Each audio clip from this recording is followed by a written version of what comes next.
Okay, so as you all know by now, the UFC went from private to public over the weekend.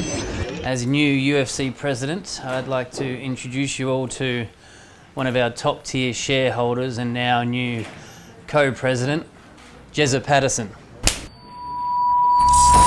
In an IPO first, the UFC's investment bank has implemented an incentive that will allow our top tier shareholders like Jezza here, some control over the company. Therefore, some new rules and regulations for our fights will be enforced as of today and in time for UFC 200. Okay, so new rule number 1. If within the first 8 seconds of any fight there is no blood, the fight will be stopped. You're welcome. So nothing major there, just the old fast game's a good game rule. Increase the action, makes sense, I think. Jesus Christ. New rule number 2. During each fight, the referee is equipped with a taser gun and can use it any time he's bored. Again, the focus there is on increased action, I think you'll agree. Yeah, you smack on car. Okay, rule number 3.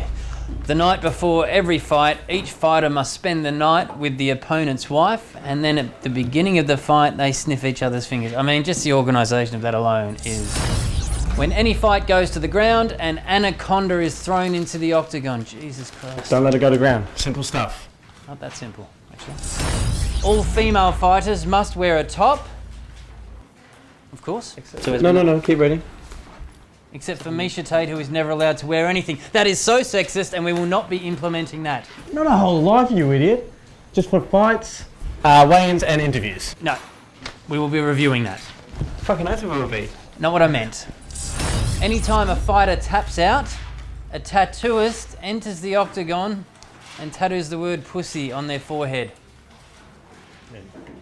And if they're put to sleep in a chokehold, tattooist also adds a cock and balls. What is the point of that? Motivation. Almost done, guys. At any time during a female fight, the fighters can be forced to hold position while the UFC co-president runs in a... No, I'm not reading that. That's disgusting. You just snuck that in there. This stop being such a fuck. Only 2 more rules to go, guys. Anytime Nate Diaz says motherfucker, everyone has to scull their beer. Well, how am I going to monitor that? I mean, that's a game they can play at home. But Nate's cool with it, and I've got him on the line. Nate, he's being a pussy about the sculling rule. I'm not surprised, motherfucker. Okay, last new rule, everybody. Thank you for your time today. If a fight is stopped via TKO and the losing fighter complains, he has 1 minute recovery time before fighting 1 round against Joe Rogan. Right, out of all these rules, that is the only one that makes sense to me. Okay, not much time left, but if there are any questions... Will the new shareholders have a say in the main card of UFC 200? Yes, there is now a new headline fight for UFC 200. Now, I know there's been some silly rumours floating around that Floyd Mayweather might be fighting and some pro wrestlers, but let me assure you, the prestige and quality of our fights will never be compromised. You have my word. So can you reveal who is headlining? Yes, the new headline fight for UFC 200 will be Conor McGregor versus Deadpool.